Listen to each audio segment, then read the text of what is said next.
Isang malaking tagumpay para kay Vice President Sara Duterte matapos manalo sa kanyang laban sa Korte Suprema. Pinanigan ng pinakamataas na hukuman ang kanyang panig sa isang kaso na may kinalaman sa katiwalian sa administrasyon. Kasabay nito, inaresto na si House Speaker Martin Tambaloslos dahil sa kanyang mga ikinasang iligal na gawain na kasangkot sa mga isyu ng pagnanakaw ng pondo mula sa kabandang bayan.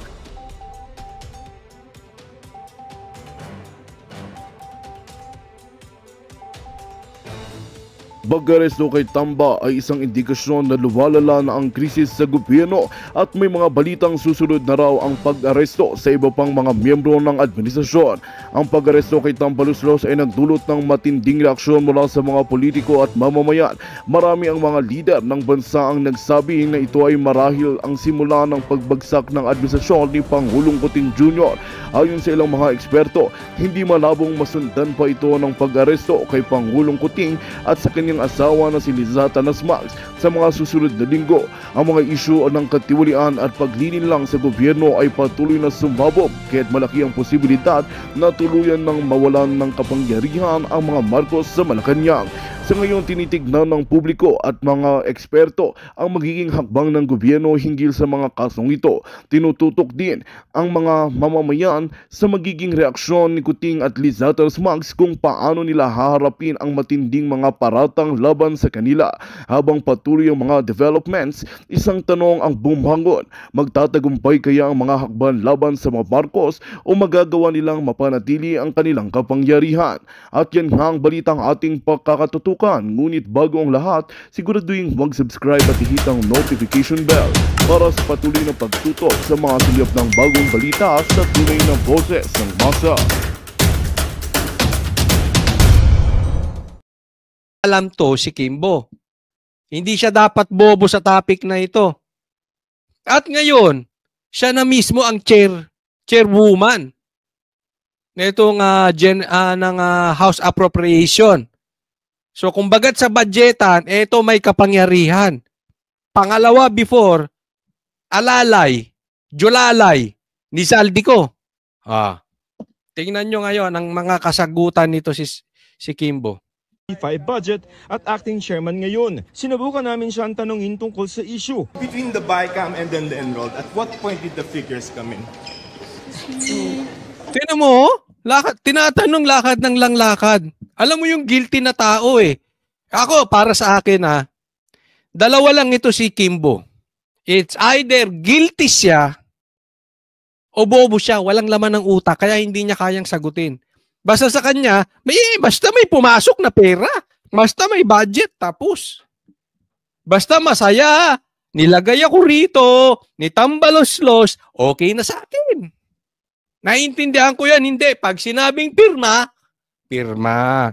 Pag sinabing bira, bira. Pag sinabing tahimik, tahimik. Sa madaling salita, robot. Walang laman ng utak. Or,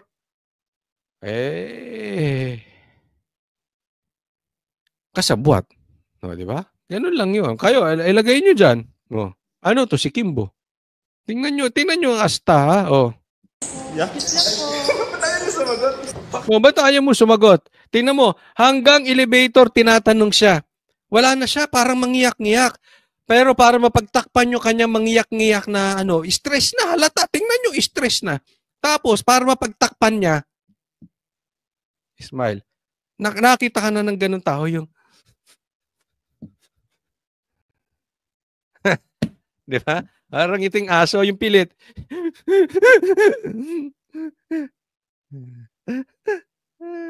Ganun. Tingnan nyo, observe nyo. Tayo sagutin. If it's just a Ba't ayaw mo sagutin? procedural thing for Congress. Nasagot na lahat. Sagot na lahat. Hindi mo alam kung pang porn o kasi pang porn o nabibiyak na yung boses. Bakit ganun? Anyway, nabibiyak na yung boses, ibig sabihin mangiyak-ngiyak. Hindi niya na alam anong gagawin niya, naiipit siya.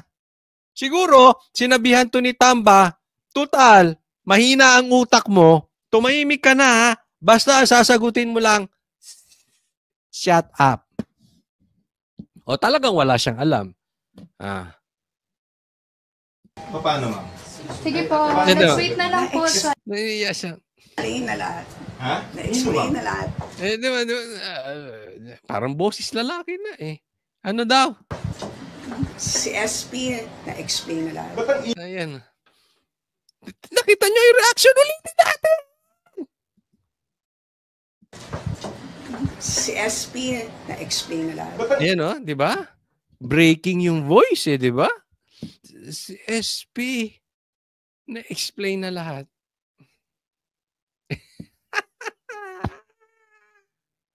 Kimbo, ba i-stress ka? Alam mo, sinasabi nga naman, ha?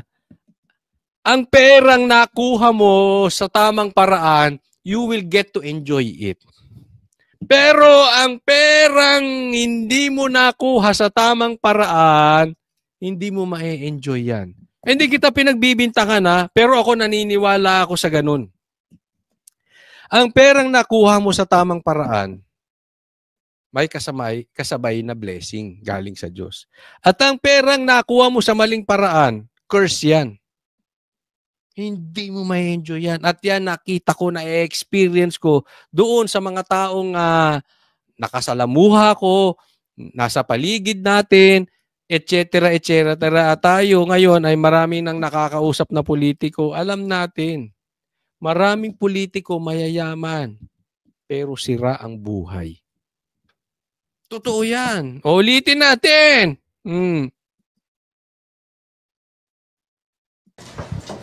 Si SP, na-explain na lahat. Ba't ang issue is the Vicam? May mga kopya ng BICAM report na nakuha. Huwag ka na, bakla, Raul. Si SP, bakit ang sagot mo si SP? Ibig niyo sabihin si Senate President, nasa Congress ka eh. Ikaw ang chairman ngayon, ikaw ang vice chairman before ng appropriation. Tinuturo mo ngayon si SP? Bobo ka ba? Tatanong lang. Ba't sumisigaw ka, Kotsoli, galit ka? Hindi, siyempre ganito lang. Kasi pag sinabi ko rito, bobo ka ba, aantukin ako. Pati kayo aantukin. Aantukin tayo pare-parehas. Sinisigaw ko, di ba? Naintindihan mo, Kimbo? Smile. Smile. Ang ganda ng ni Kimbo, ipin niya. Veneers yan. Kotsoli, ang dami mong napupuna. Sige. Ulit. Nako, gustong-gusto ko ito. Tinan yung mabuti. Pikon, na siya? Halatang stress na. Deb, ikaw ba naman? Sige po, let's wait na lang po sa... Na-explain na lahat. Let's wait na lang po. Sige po. Hoy, ikaw, kung sino ka mang dyan, sagot ng sagot. Hindi ikaw ang tinatanong. Ikaw na kaya ang Kasi may epal dyan na stop mo, Kimbo, ha? Pipi ka ba, Kimbo? Bakit ba lagi yung stop mo, sagot ng sagot? Kasi mayroon pang interview mamaya, papakita ko, sagot ng sagot. Si Kimbo ba kayo? Hayaan mo sumagot. Ha? Na-explain na lahat. Si SP, na-explain na lahat. Ba't ang issue? Alam mo yung parang batang pinagalitan. Si ate, na-explain na lahat.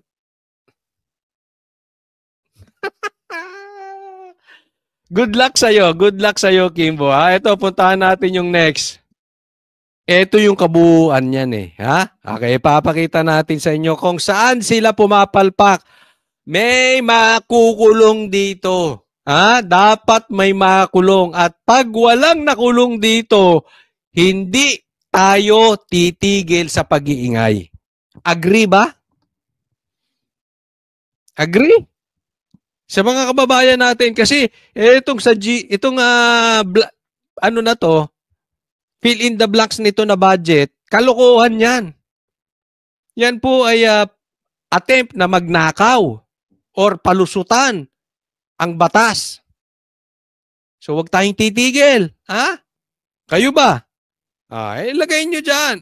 Kotsoli, parang yung sa PI, hindi kami tumigil hanggat hindi nila tinantanan. Ngayon, hindi tayo titigil hanggat may mananggot dyan. Kasi, sinabi ni Senator Bato, nakita niya yan, meron talaga yan. At may kopya sila niyan. So sa tamang panahon, lalabas po yan. Problematic yung BICAM report ang epekto nun ay hanggang dun sa yung final product, which is the 2025 national budget through the General Appropriations Act. Sa bahagi din ng Malacanang, hindi ba sila nagtataka kung saan ang galing? Taliwas ang posisyon ni Kabataan Party List Representative Raul Manuel sa ipinahayag ni Senate President Francis Chis Escudero na otorisado ang Bicameral Conference Committee na magpuno, magwasto at maglagay ng mga posibleng nakaligtaan sa Ngayon, alam mo, Chis Escudero, nakakahiya ka. Ang ganda pa man din ng asawa mo. Coach Oli, anong connection nun? May accomplishment ba ito bukod sa maganda asawa? Waiter lang to ni Lisa si Chis Escudero. Isipin mo, mas matalino pa si Raul Manuel sa kanya. Hindi nyo pwedeng punan yung blank space na yan. Ang pwede nyo lang gawin, nung iba dyan, yung kanilang, kung sakali man, may typo, error, may wrong grammar, yun lang ang pwedeng palitan. Hindi po pwede maglalagay kayo, pupunan nyo yung blank space na yan. Hoy, ano ito? Exam? Fill in the blanks? Pambira kayo, ginawa nyo eskwelahan to. Tingnan nyo, alam mo, Chis Escudero, dapat talaga may managot dyan. And I believe, kung talagang nagkabukuhan na meron talagang kalokohan dito. Kasi hindi ito titantanan nilang mga Duterte, maniwala kayo sa akin. Pag nabuko tong kalokohan nila dito, you should go down with this vice scam. Meron dapat talagang lumubog na politiko rito kasama niyang anomalya na yan. At maglagay ng mga posibleng nakaligtaan sa bicameral report para sa 2025 national budget. Ayon sa Makabayan Block Solon, apektado ang general... Tingnan mo itong mga sindikato na ito. Kasi para sa akin, sindikato kayo or kasi may sinumpaan kayo para sa bayan. Totoong totoong may blanco. So kayo, instead na nagsasalita kayo tungkol sa katotohanan, pinagtatakpan nyo.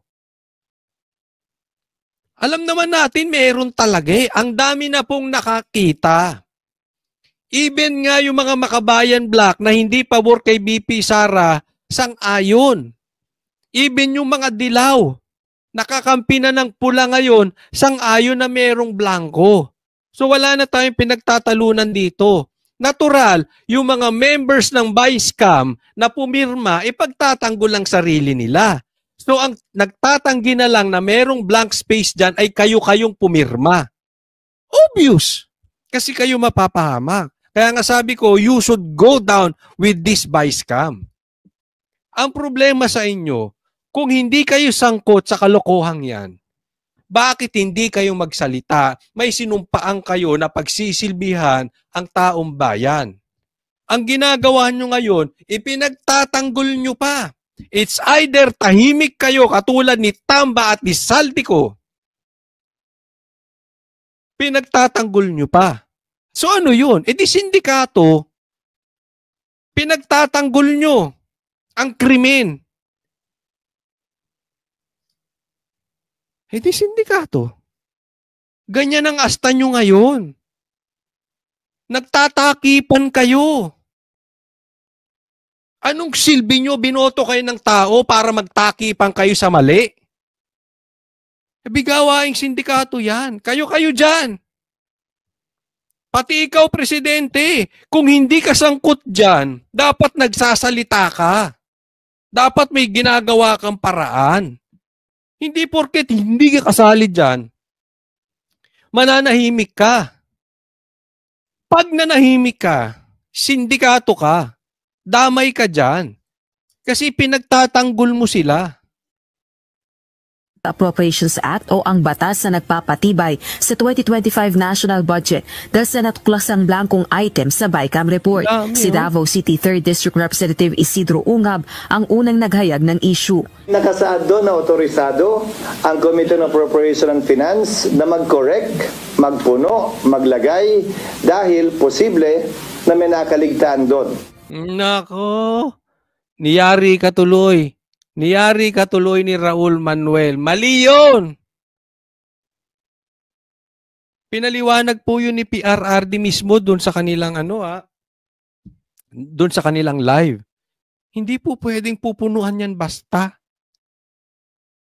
Niraratify yan, pinag-uusapan yan. Pag tungkol sa budget, lahat yan, maraming, open yan. Sa katunayan, meron pang script pa yan. Nakasulat kung ano yung mga pinagsasabi nyo. Akalain mo? Mas may alam pa si Raul. Kakahiya ka, cheese. Ayon kay Representative Manuel, hindi dapat pinalalampas ang umano'y blank. Totoo yan, hindi dapat. Hindi ako maka-Raul Manuel, wala rin akong tiwala dito. Baka bantay sa laki ito si Raul Manuel, nagpapatlak. Baka naman nagpapataas lang ng presyo yung mga yan. Alam mo naman kasabwat din nila tambay ito Magtotropa sila dyan, di ba? Baka ito si Raul Manuel, tama yung sinasabi, pero baka mali ang motibo. Kasi posible yun sa isang tao tama ang sinasabi, pero ang motibo pang sarili. Halimbawa, hindi ako nabigyan i-booking ko kayo. Or, mag-iingay ako until salpakan nyo ng pera ang bibig ko, then mananahimik ako. Yung pala, nagpapataas lang ng presyo. Nako, ang daming ganyan. Mag-iingat kayo, Shush! Yung iba dyan, hindi lang nabigyan ng pwesto. Kaya nag-iingay. Hindi ko sinasabing ganun sila, Raul. Okay, si Raul yan Si Raulo yan. Hindi ko sinasabing gano'n. Pero hindi ako kumpiyansa sa kanya. Wala akong tiwala. Tropa niyan, mga convicted child abuser. Itinuturo nga mga kidnapper yan Di ba? Nako, wala akong tiwala. But tama naman yung sinasabi niya. Kung sa tama lang, mas tama ito kaysa sa sinasabi nito si Chis Escudero. Escudero, until to the last minute, nag-aastang. Dati waitress ni Lisa. Ngayon parang waitress naman ni Tamba. Kung items, ang mambabatas gayon din sina ACT Teachers Party List Representative Franz Castro at Congressman Ungab ang tanging mga kongresistang kumumpirmang may mga blankong probisyon sa BICAM report para sa 2025 national budget. Bagay na pinabulaanan naman ng mga senador na miyembro ng BICAM. Pero hindi din pwedeng palampasin ito na bakit nangyari ito. Kasi kung papalampasin natin to, paano yan? Baka yung mga susunod na may tama rin siya dyan.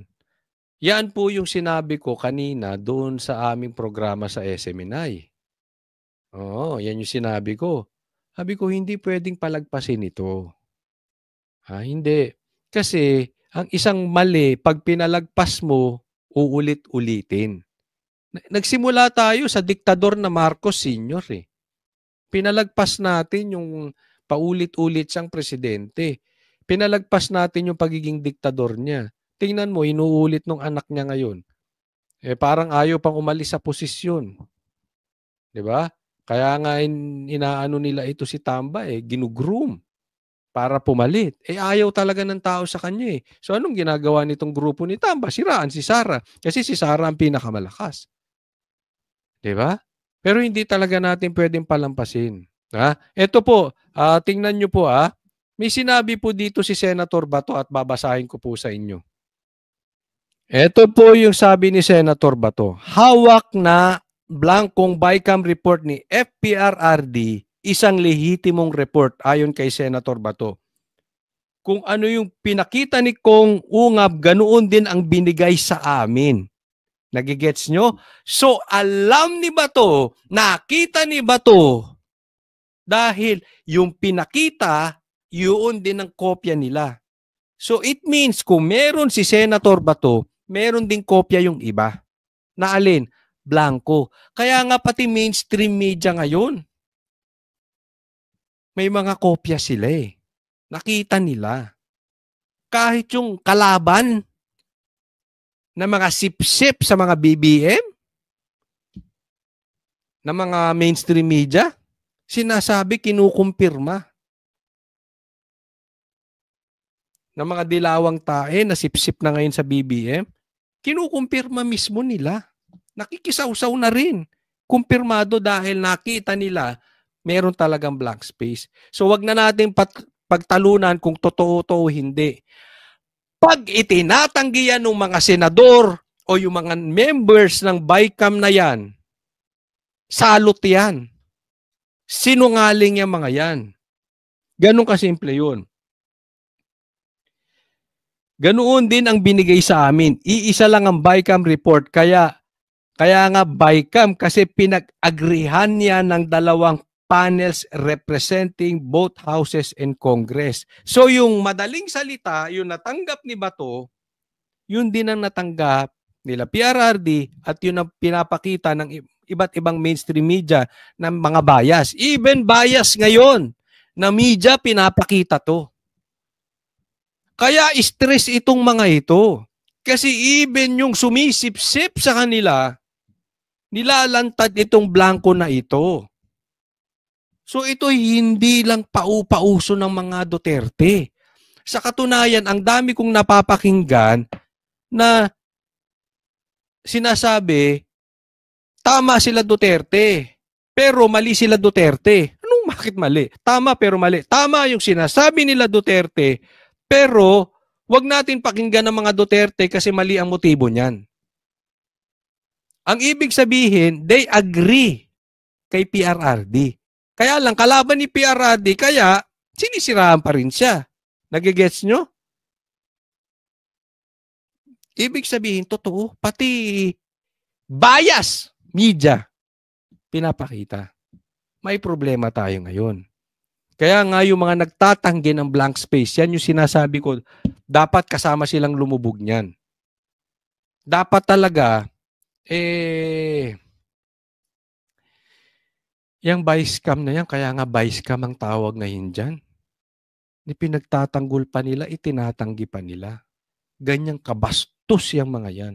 Imbis na kayo magsisalita, nananahimik kayo dyan. Isipin mo, pinag-agrihan. Ibig sabihin, sumang-ayong kayo sa blank space. Ganun kasimple yun. Ibig sabihin, kayo, meron kayong gustong milagro mangyari. Kayong nag-agree. Kayong pumirma. Booking na kayo eh. Ang kakapal ng mukha ninyo para itanggi pa ito. BICAM report, di pwede pala mas marami pa yung blanco. Kasi ang sasabihin lang ay basta okay yung enrolled bill ay pwedeng hayaan na kung ano naman yung nasa BICAM report. Hindi naman pwede din yun. Paniniwala naman ni Pasig City Representative Roman Romulo, chairperson ng House Committee on Basic Education and Culture, limitado lamang sa typographical errors at minor corrections ang trabaho ng Technical Working Group sa BICAM report. Ang alam ko po dyan, usually, a blanket authority na ganyan, it has to do with typographical error. Yan yung sinasabi natin kanina, yung pagkakamali lang ng spelling, mali ang grammar, yan lang ang basta-basta binabago. Hindi mo basta-basta binabago kung ano yung napagkasunduan nyo na. Ibig sabihin yung major. Ano man pinagkakasunduan dyan? Di budget. Pero yung wrong grammar, pwede nang palagpasin. Sige, pwede nyo nang punan yan. Grammar lang naman eh. Anyway, kung mali ang grammar, hindi naman magugutom ang Pilipino. Hindi naman magagastusan. Hindi naman madadaya yung pera. Wala namang makikinabang. So, i-correct lang. Ganon. Kaya ito si Cheese, bobo. Hindi ko sinasabing matalino ko. Ako hindi naniniwala na bobo itong si Cheese. Nagbobobobobohan. Yun. Imposibleng hindi niya alam yan. Kita mo nga si Kimbo. Diba? Alam mo, stress na stress. Kasi utos yan sa ibabaw. Pag may isang pumuyok dyan, and I really hope, eto ha, doon sa pumirma sa vice cam, siguro, matutuwa pa kami, mga Pilipino, na isa sa inyo dyan umamin na. Huwag nyo na ipagtanggol. Kasi alam nyo, Pilipino, makakalimutan naman yan eh. Ang makikita ng Pilipino, nagkamali ka, umamin ka, at sinabi mo, yung mga may mga kasalanan. Kahit na ikaw ay unang may maling motibo, at least nag-admit ka at naging parte ka ng mga mamamayang Pilipino na naging solusyon para mas-solve natin tong issue na ito. Kasi mas epektibo kasi kung hindi ka member ng vice cam na yan, posibleng alam mo. Kaya lang sasabihin, hindi nyo alam eh, hindi nyo alam. Alam nyo naman, di ba? Nakikita nyo naman sila Cheese ngayon. Ngayon pa lang tinatanggi na nila. Kitang-kita mo na, parang alam mo nakikita ko rito kay Cheese. Or kung sino man yung tumatanggi. Sino dito sa inyo nahuli nyo na yung asawa nyo o boyfriend nyo may kalaguyo? Yung tipong nakapatong na, nahuli nyo, itinatanggi pa.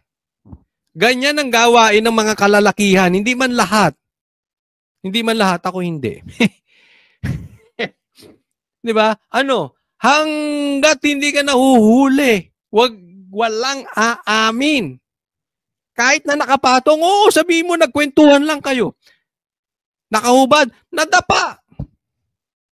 Ba't nakahubad? Bagong ligo, nadapa. Ganon. Ganyan yung ginagawa ni Grace po. Ganyan ang ginagawa ni Cheese Escudero.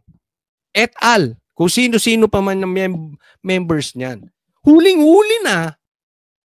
Nakapatong. Tumatanggi pa. Di ba? So, sana merong mahimasmasan sa inyo dyan na isang member ng vice cam na pumirma. Ha? Laglag nyo na yung mga yan. Kesa kasama kayong malaglag. Malay nyo. Dahil sa pag-amin yung yan, o kung ikaw man ay tumatakbong bilang senador o congressman, yan pa ang ikapanalo mo. Kasi tinanaw ng mga Pilipino ng utang na loob na sila ay ipinagtanggol nyo. Kahit kayo nagkamali, umamin naman kayo sa dulo. So ilaglag nyo na yung mga yan. Kasama-sama kayong babaon dyan. Diba? So mauna ka na. Hanggang ngayon, wala pa ring paliwanag kaugnay ng blankong items ang mga miyembro ng BICAM sa Kamara. Si Marikina City 2nd District Representative Stella Kimbo. Ayan o. Diba? Tahimik si Kimbo. Na acting chairperson ng House Committee on Appropriations, umiwas sa mga tauhan ng media. Ang ganda ng ban mo ah! Kimbo. Oh, ito. Hinahabol siya. Sinisigawan si Kimbo. Sinisigawan pa. Tauhan ng media. Sorry ma'am, you have an explanation lang po sa blank page. Explanation po sa blank page. Hindi ikaw ang tinatanong, kuya. Huwag kang sagot ng sagot, ha? Yes po. Nagmamadali lang po for the next event. Yeah. Nagmamadali lang po para sa next event.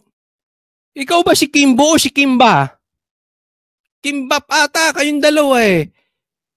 Huwag kang sagot ng sagot kapag hindi ikaw kinakausap. Ikaw na kaya mag-congresswoman. Brad, ano ka ba? Congressman o congresswoman? Sagot ng sagot eh. We were waiting yesterday, ma'am. Oh, nag-aantay sila ka. Ganda ng van mo ah. Oh, isipin mo. High ceiling yung van mo. Oh, grand tourer yan. High ceiling, nakakatayo eh. Di ba sa van, pagpasok mo, Yuko, eto tayo. High ceiling. Dati tricycle ka lang, mama. Dati Magandang balita ang hatid namin sa inyo ngayong araw. Sa pagtatapos ng aming balitaan, nagbigay kami ng mga mahalagang impormasyon. Maraming salamat sa pagtutok at pagsuporta sa aming programa. Huwag kalimutang manatili sa mga susunod na araw para sa mga bagong balita at mga kwento na dapat nating abangan. Mula sa Boses ng Masa, magandang araw Pilipinas!